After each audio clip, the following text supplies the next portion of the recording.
Welcome to the Big Book Roundtable in the RICO 12 family of recovery resources targeted at people from all backgrounds, faiths, and places dealing with addictions of all varieties.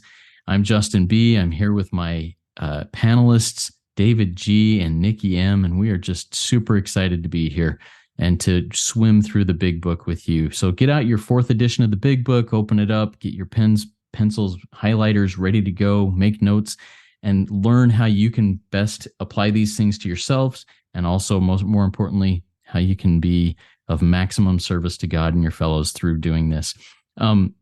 David, why don't you take a minute and just introduce yourself real quick, and we'll jump into this here real soon. Absolutely. Thank you, Justin, for your service and all that you do for the recovering community.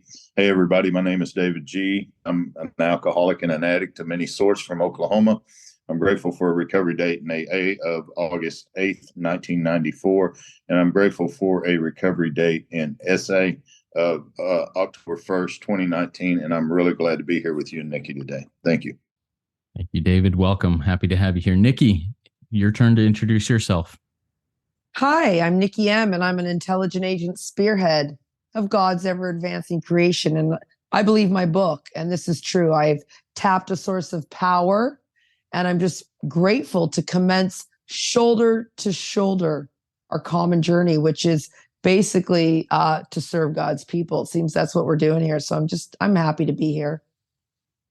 And I'm happy you're here. Thanks for joining us. Today, we're going to jump back into the doctor's opinion and read the next few paragraphs in there, starting on page xxix. That's Roman numeral 39, about halfway down the page in your 4th edition. And we'll be going through page Roman numeral 30, xxx, through that first full paragraph there. We'll get reading here. But before I do that, just real quick, if you out there are willing to help out this RICO 12 community and support us in this mission and carrying this message to those out there, please consider going to rico12.com/support and donating there so that we can continue to work our 12th step in this manner in increasing the RICO 12 family of getting this message out to more people who are suffering. All right, here we go into the reading for today. Men have cried out to me in sincere and despairing appeal. Doctor, I cannot go on like this. I have everything to live for. I must stop, but I cannot. You must help me. Faced with this problem, if a doctor is honest with himself, he must sometimes feel his own inadequacy. Although he gives all that is in him, it is often not enough. One feels that something more than human power is needed to produce the essential psychic change. Though the aggregate of recoveries resulting from psychiatric effort is considerable, we physicians must admit we have made little impression upon the problem as a whole. Many types do not respond to the ordinary psychological approach. I do not hold with those who believe that alcoholism is entirely a problem of mental control. I have had many men who had, for example, worked a period of months on some problem or business deal which was to be settled on a certain date favorably to them. They took a drink a day or so prior to the date, and then the phenomenon of craving at once became paramount to all other interests, so that the important appointment was not met. These men were not drinking to escape. They were drinking to overcome a craving beyond their mental control. There are many situations which arise out of the phenomenon of craving which cause men to make the supreme sacrifice rather than continue to fight. Man, once again, I am hearing and feeling the emotion that Dr. Silkworth here had as he's writing this letter, of the frustration and the hope that, I'm working my tail off and there's just some people I can't get to. And this reading just continues in that. David, why don't you jump in here and talk to us a little bit about some of the things that jump out at you that we need to dive a little bit deeper on in this reading? Yeah, absolutely. Thank you, Justin. This is a beautiful writing. Continue from the last time that we talked and read this, we are looking at what happens in the body once that we put whatever it is, whether it's a drink of lust, whether it's food, no matter what it may be, that drink can be anything from codependency. Once I start going down that rabbit trail, I begin to crave. We find ourselves in a hopeless state after a period of time, and we do what is said here. I cannot go on like this. I have everything to live for. I must stop. I can't. You must help me. Now, see, when I'm in this frame of mind, I'm still looking outward for the solution, and it only comes from inward. Now, the doctor here is, I love what he says. He could have increased my, give me a prescription for Valium or whatever to help me out here. But he said, no, he said, if I'm going to be honest with myself, I'm going to feel my own inadequacy. And he says, although I give all that's in him, it's often not enough. Why? Because we are beyond human aid here. This must come from a power greater than self. And he says that in the next sentence. One feels, key word, that something more than human power is needed. And that includes him. That includes me. That includes us. Hey, we're all sponsors here.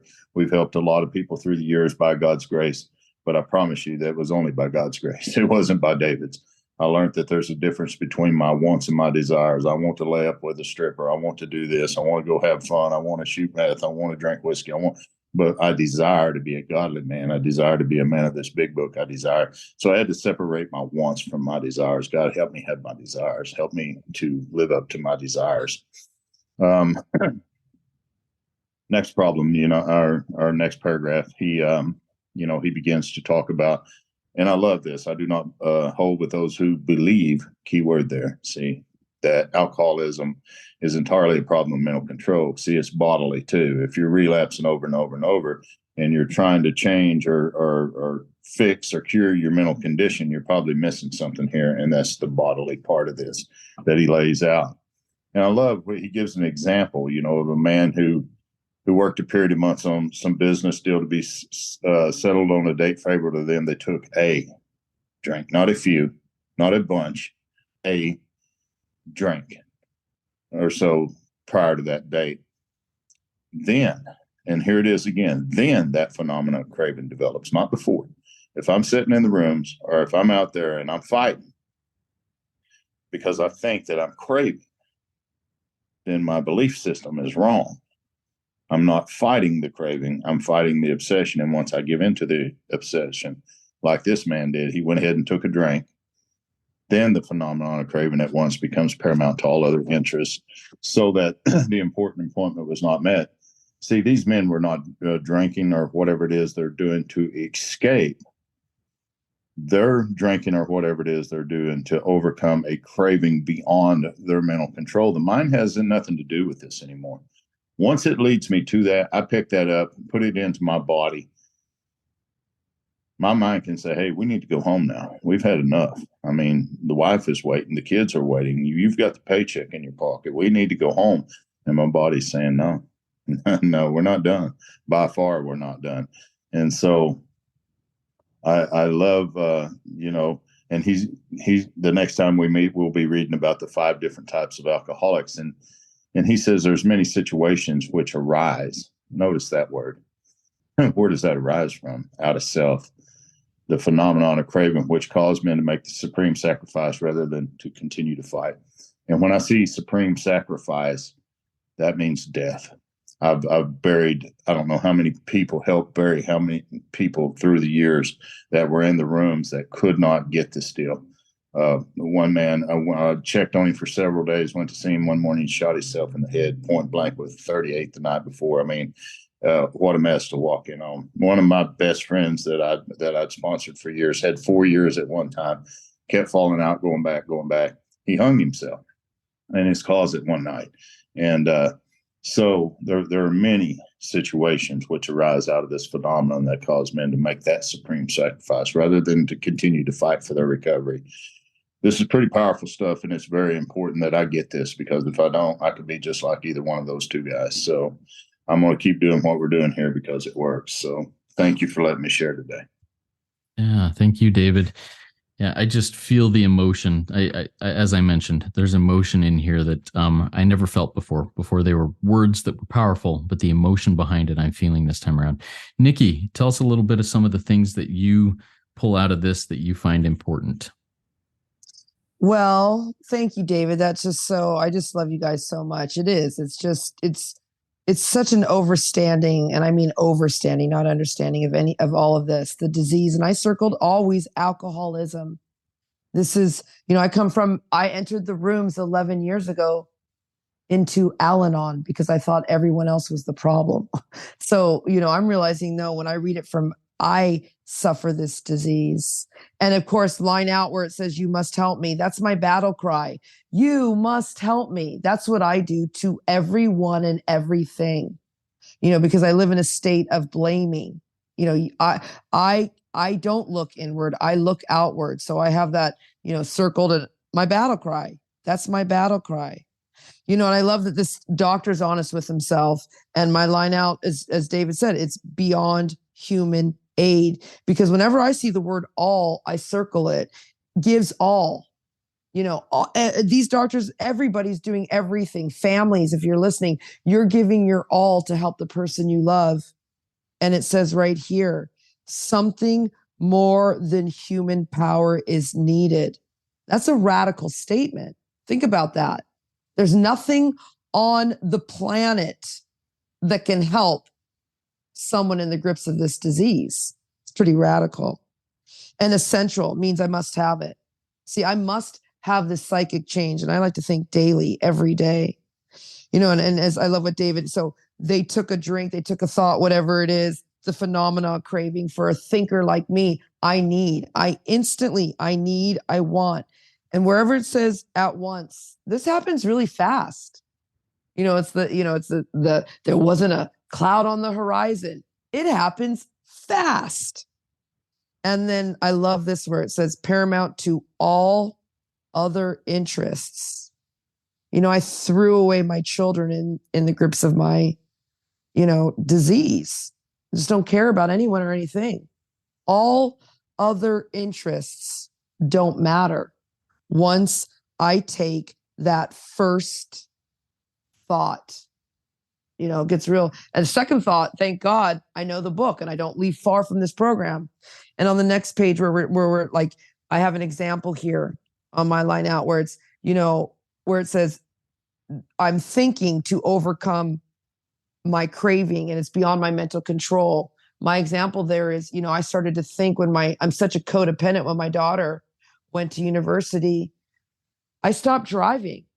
The fear of, I just, one thought, something bad's going to happen. And then that thought left me with paralyzed, stress-induced, what the doctor will say. And I know it was just my fear. I could not stop my fear. I was paralyzed and I couldn't come out of it. I just couldn't come out of it. And then, of course, as David said, my line out here says, cause men to make the supreme sacrifice. Line out, you kill yourself. So when I stepped off the plane, as you guys know, my mother lives with me because my stepdad of 25 years, he pointed the gun at my mother first, and then he pointed it at his head, and right in front of her, he did it. He had that kind of decency. So I understood why he did it, because he couldn't continue the fight. So I don't have a reason. I understand why he did that, why he made the supreme sacrifice, because he couldn't continue the fight. I believe my book, 110%. I love you guys. This is awesome. Thank you so much, Nikki. I really appreciate that. Good stuff. I love this reading. I love the insights here. I've got a question for you, David. A couple times you've said, as we've read through this, keyword with feels, with believe, with seemed, and you talked about ideas. Tell us why these are key words as we go into this. Why should I pay attention to those types of words, and how will that deepen my understanding as I read and experience this? Yeah, absolutely. Great question, Justin. And I get that question often. They're like, why do you say that so much? Because this is what's wrong with me. See, this is the cause. The effect is the way my life is turning out as a result of all these things here. And we're going to see that a lot. See, and we read it there on Roman numeral 30, the last part of the reading you did. There are many situations which arise. Well, that has to come from within. The phenomenon of craving which cause. See, that's what caused it. Now, the effect was what I did. So anytime I see words like that, because the book is leading us to take a greater look at self. And this is what self is made up of. feelings, beliefs, ideas, concepts, attitudes, prejudice. And we're going to see it all throughout the book, all the way up until we get into chapters 4 and 5, and then it's really going to start pounding it home. But we're going to look at men who thought that they were okay after a period of months. They believed that they had acquired such an inner working of their mind. Why would you believe something like this? I mean, after so many experiences, I look at my own life so many times, going to jail, going to prison, all the things that happened to me. Why would I believe that? Why would it seem that I could go back and live that life when everything contrary, to what's happened proves otherwise? So for me, these are very important words, because this is what's wrong with me, come to find out. And I think we read it in the last RICO 12 roundtable that we did, is that we're restless, we're irritable, and we're discontent, unless we can again. So I don't know. To answer your question, for me, these are words that I absolutely make sure the people I'm taking through this book point out, circle, underline, because this is leading to a much greater understanding of what the problem really, really is. So I hope that answers. Yeah, thank you. And again, I'm looking forward to, as we continue through this, those words becoming more and more meaningful, and helpful in my own recovery and in the walk that I have with others. Thank you, David. Nikki, the question I have for you why is it important for those of us in the rooms of process addictions, maybe rather than, a substance addiction, to recognize that the supreme sacrifice can happen even for us? In my rooms, oftentimes people say, you know what, I'm not going to die from my addiction. So tell us a little bit about the power of that paragraph and why it's so important to understand even in process addiction. Well, because it's a slow death. Because it's a slow death. It's a real slow death, and you need to understand. And then what will I do? I will roll you back into the Wives, where it talks about it, where it says on page 107, most of us have entered the final stage with its commitment to health resorts, to sanitariums, to hospitals and jails. Sometimes there's screaming delirium and insanity. Death was often near. So it's telling you there, process people. Oh, Miss Al-Anon, I'll be like, no, it says right there, death was often near. Let's roll back into the doctor's opinion. Supreme sacrifice, and then I show them how it's such a slow, cunning, baffling, all-powerful disease where you don't see it's happening. How about the food addiction? It's just a slower death. Or you're like my mom. It was her 69th birthday and you wake up. We're all supposed to go to Graceland. That's a slow death. This was it's so cunning, baffling, and all powerful. So why do I want the process addictions to know? Because I go even deeper. You're just the walking dead. You're just existing. And God doesn't want you. Then I go deep into is this what this life is about? Just to exist? That's not what this is about. It talks about freedom, happiness, joy. So this can happen to you. And then I take them to examples. Aren't you lying in decades? Sometimes I remind people it's decades that you are, take them to page 66 where it says, this is about resentments, but it's the same thing. It's like where it says, do we squander the hours? How about decades that would have been worthwhile? You're just dying. And I give good examples of how, I blink. My daughter's 30. I don't know where a decade went, Justin. I don't know, because I ignored her doing everything. What? Because I'm not in a bar getting drunk. I'm in a bar looking for a guy to get high off of. No difference. You ever rolled a human and snorted one or smoked one or shot one up your veins? It's not okay. It's real painful and it's slow. It's not. So I guess because I missed part of that question, I hope I'm answering it. Damn, internet's teaching me patience today, and I'm grateful for that. But it says, right there, it does say you're going to die on page 107, Miss Al-Anon. It just doesn't look the same. Yeah, and I love that concept of the Walking Dead. I totally am in active addiction. I am the Walking Dead. I'm just here to exist, and that's it. And I've heard it said, what good is an untreated addict other than to what? Eat. What is it? That's right. Defecate, fornicate. Yes. So that's all I'm good for in those places. I'm basically Walking Dead. All right. Well, thank you both for that. Let's jump into takeaways from our conversation, from where we dug into here. What's a takeaway, David, that you took from this that you can apply into your own recovery or into working with others? Well, that I never forget the difference between the craving and the obsession. Because if my mind convinces me that it's going to be okay, that I can do this one more time successfully, and I believe that, and I act on that belief, then I'm getting ready to create a reality of hell. And I'm not so sure that I wouldn't make the supreme sacrifice this time around. I've been in some pretty dark places sober. I really have through the years. And, that I've never really was one that thought a whole lot about suicide. I've thought a whole lot more about homicide, I promise you, with people than I have suicide on myself.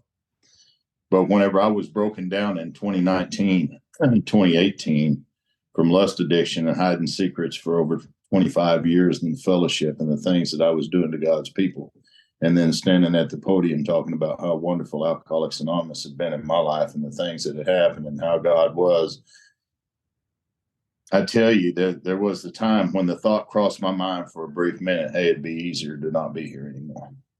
But you know what? As God's people, we stand up and we have to walk through what we have to walk through. And, and that's what we do. We walk on, we continue to fight.